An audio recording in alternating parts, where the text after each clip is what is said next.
Istri kedua sang penguasa, episode 50.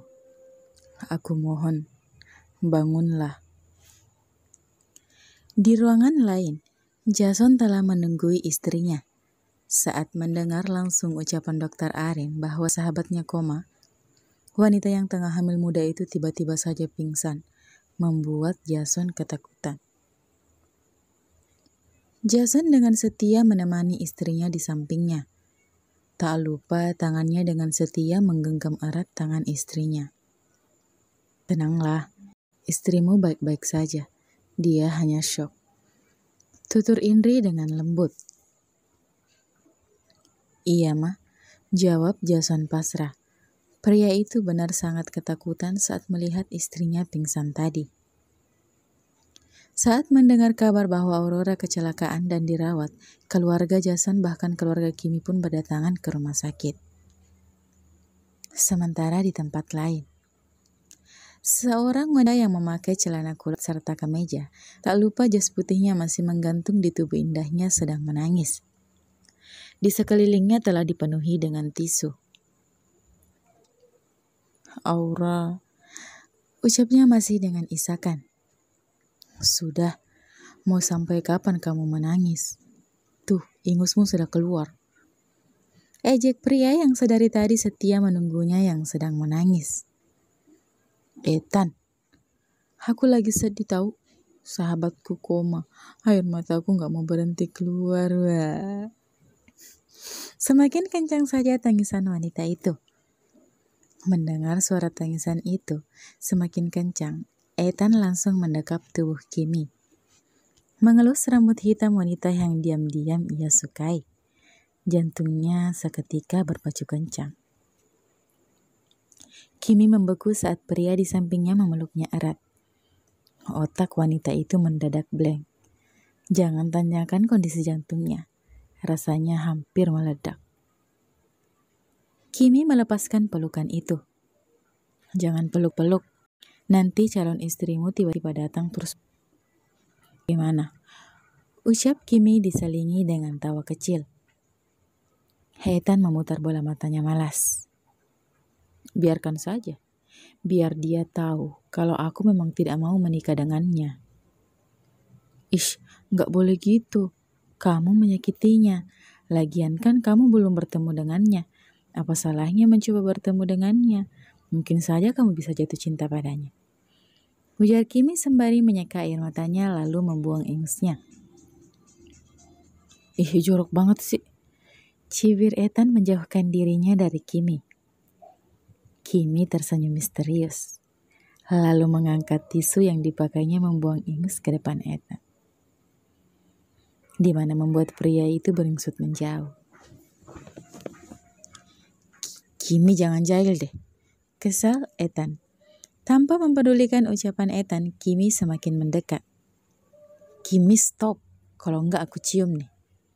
Gerakannya menatap kesal pria itu membuat Ethan terkekeh geli. Enggak lucu. Baru saja Kimi ingin menjauhkan diri, tanpa sengaja tangan yang ia pakai menumpu badannya tergelincir, hingga ia jatuh tepat di atas Ethan, yang ikut terbaring di atas sofa karena Kimi. Cantik, tampan. Mata mereka bertubrukan. Hening sesaat karena kedua orang itu sibuk saling mengagumi dalam hati. Tangan Ethan terulur merapikan rambut Kimi. Membuat wanita itu merasa darahnya berdesir hebat. Apalagi ketika jari jemari itu tak sengaja menyentuh daun telinga Kimi. Apa aku boleh menciummu? Tanya Ethan tiba-tiba dengan suara seraknya. Daging lembut wanita yang sedang berada di atasnya cukup menyita perhatiannya. Hasrat untuk merasakan bibir tersebut sudah tidak terbendung lagi. Tak ada jawaban dari wanita itu. Kimi tak bisa mengatakan apapun. Seluruh tubuhnya terasa kaku. Ia seketika seperti orang terkena penyakit stroke. Diammu kuanggap iya. Ethan langsung meraih kepala wanita itu dan melebuhkan daging lembutnya ke daging lembut wanita di atasnya. Meski tanpa balasan, Ethan tetap memangut dengan lembut yang mungkin saja hanya bisa ia rasakan sekali. Kimi yang terbuai pun perlahan membalas pangutan itu, membuat Ethan tersenyum dalam hati. Biarlah ia melakukannya. Mungkin ini pertama dan terakhir ia bisa menyalurkan rasa cintanya kepada pria yang diam-diam ia kagumi. Cerita tentang mereka akan Mami kemas di judul yang baru ya. Kembali ke ruangan VVIP. Al masih setia duduk menemani sang istri. Sedangkan Dewi dan Rikolas berada di ruangan sebelah untuk beristirahat. Putri, gadis itu telah diantar pulang oleh Wawan. Al menatap paper bag yang diantar oleh Wawan baru saja saat pengawalnya itu membawakannya baju ganti. Paper bag yang diperlihatkan istrinya saat kejadian itu. Al lagi dan lagi tak bisa menahan rasa sedihnya saat melihat isi paper bag tersebut. Tes bag dan hasil USG adalah kejutan yang disiapkan oleh istrinya. Namun naas, dia malah membuangnya di hari itu. Maafkan aku sayang, kumohon bangunlah, aku merindukanmu. Hal mengelus pipi lalu beralih ke rambut sang istri. Setelah itu tangannya kembali terulur ke perut istrinya yang masih rata. Al mengambil kertas yang tak jauh darinya. Sayang, apa kau tahu kalau aku sudah menceraikan Jenny? Tanyanya. Kau tidak tahu kan? Ujarnya lagi, meskipun ia tahu jika istrinya pasti tak bisa menjawab. Untuk itu, kau harus bangun. Kau harus lihat ini. Al mengangkat kertas di tangannya dan membawa kertas itu ke depan wajah Aurora. Kau harus lihat surat ceraiku sama Jenny. Kau sudah menjadi satu-satunya istriku. Apa kau tidak senang? Kau harusnya senang. Cepatlah bangun sayang. Aku ingin melihatmu tersenyum pada saat kau melihat surat ini. Aku mohon bangunlah. Sekuat tenaga ia berusaha menahan air matanya. Namun air mata itu sudah tidak terbendung lagi, mengalir membasahi kedua pipi pria itu. Aku mencintaimu, Aura. Aku sudah jatuh cinta padamu. Kau tidak bisa meninggalkanku. Kau harus tetap bertahan untukku dan anak kita. Bangunlah sayang. Al menundukkan kepalanya di atas lengan istrinya, menangis dalam diam. Dewi dan Rikolas yang diam-diam mendengar semua itu ikut bersedih.